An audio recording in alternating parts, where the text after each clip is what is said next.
saya akan mempresentasikan hasil penelitian saya dengan judul Pengaruh Derajat Desentralisasi Fiskal, Indeks Pembangunan Manusia, dan Tenaga Kerja terhadap Pertumbuhan Ekonomi dan Disparitas Pendapatan Wilayah di Provinsi Banten tahun 2013 hingga 2019. Topik penelitian ini dilatar belakangi oleh visi pembangunan ekonomi nasional yang tertera dalam RPJPN nasional tahun 2005 hingga 2025, yakni terwujudnya perekonomian yang maju, mandiri, dan mampu secara nyata memperluas peningkatan kesejahteraan masyarakat yang berlandaskan pada prinsip-prinsip ekonomi yang menjunjung persaingan sehat dan keadilan, serta berperan aktif dalam perekonomian global dan regional dengan bertumpu pada perekonomian serta potensi bangsa. Dalam mendukung tujuan pembangunan ekonomi nasional, Banten memiliki visi dalam RPJPD tahun 2005 hingga 2025, yakni Banten Mandiri Maju Sejahtera berlandaskan iman dan takwa. Namun dalam mendukung tujuan pembangunan nasional, hingga saat ini Banten masih dihadapkan dengan berbagai permasalahan pembangunan, yakni ketidakmerataan indeks pembangunan manusia, masih minimnya partisipasi angkatan kerja, ketimpangan ekonomi wilayah, tingginya angka kemiskinan dan pengangguran.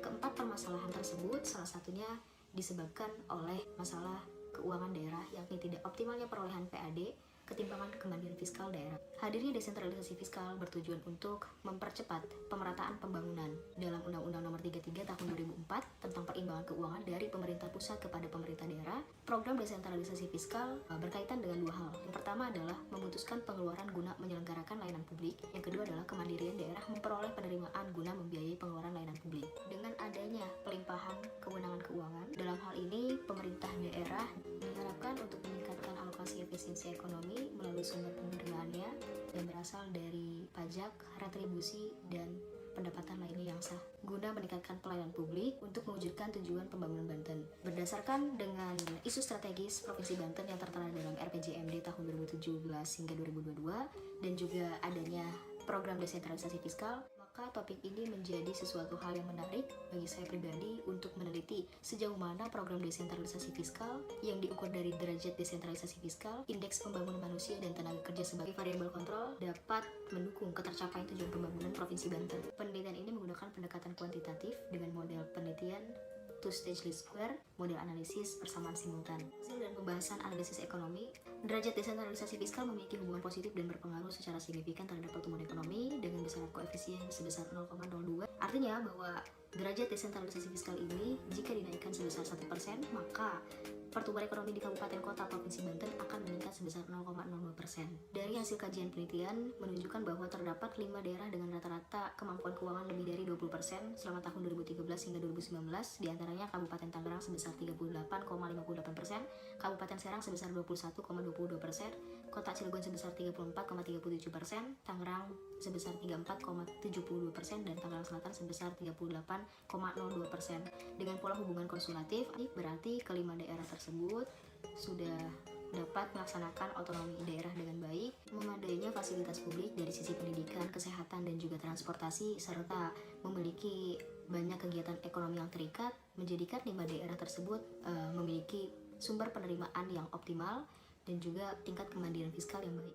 Sementara Kabupaten Lebak, Kabupaten Pandeglang, dan Kota Serang merupakan 3 daerah dengan rata-rata kemampuan keuangan kurang dari 20%, yang mana pola hubungannya bersifat instruktif. Artinya bahwa peran serta pemerintah pusat kepada pemerintah daerah di 3 kabupaten kota tersebut masih sangat dominan. Banyak sekali sumber penerimaan yang seharusnya masuk ke dalam kas daerah, namun dikuasai oleh pemerintah pusat. Akibatnya sumber penerimaan asli daerah ketiga daerah tersebut relatif lebih kecil jika dibandingkan dengan 5 daerah lainnya. Oleh karena itu, dalam era otonomi ini, pemerintah Provinsi Banten dapat meningkatkan pemerataan pertumbuhan ekonomi dengan peningkatan kemampuan keuangan daerah melalui 1.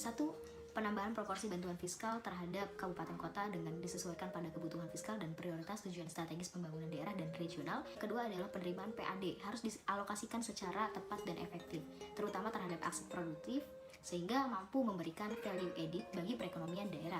Sementara disparitas pendapatan wilayah dalam penelitian ini memiliki hubungan negatif dan berpengaruh secara signifikan terhadap pertumbuhan ekonomi dengan besar koefisien sebesar minus 0,042.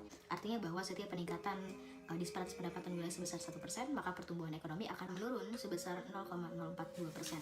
Agar pemerintah Provinsi Banten dapat menciptakan pemerataan pertumbuhan ekonomi tanpa diikuti dengan disparitas pendapatan wilayah, maka pemerintah Provinsi Banten dalam hal ini harus mengusatkan perhatiannya terhadap 4 daerah dengan tingkat derajat derajat desentralisasi fiskal yang masih kurang memadai, khususnya Kabupaten Pandeglang, Kabupaten Lebak, Kota Serang, dan Kabupaten Serang. Selanjutnya, indeks pembangunan manusia dalam penelitian ini memiliki hubungan yang positif dan pengaruh yang signifikan terhadap pertumbuhan ekonomi dengan nilai koefisien sebesar 0,078%, sementara untuk variabel tenaga kerja dalam penelitian ini memiliki hubungan yang negatif terhadap disparitas pendapatan dengan besaran nilai koefisien sebesar 0,000345%. Adanya trade-off antara pertumbuhan ekonomi dan disparitas pendapatan wilayah mengharuskan pemerintah Provinsi Banten untuk merumuskan suatu kebijakan yang tepat dan juga efisien agar dapat memacu pertumbuhan ekonomi dengan tetap memperhatikan distribusi pendapatan melalui perluasan akses modal dan kesempatan kerja dengan mendorong peningkatan sektor real yang berfokuskan pada masyarakat menengah ke bawah seperti usaha mikro, kecil, dan menengah dibarengi dengan perbaikan modal manusia seperti memberikan pelatihan-pelatihan khusus keterampilan dalam berusaha dan lainnya. Simpulan dalam penelitian ini adalah mengingat bahwa IPM memiliki pengaruh yang cukup signifikan terhadap peningkatan pertumbuhan ekonomi.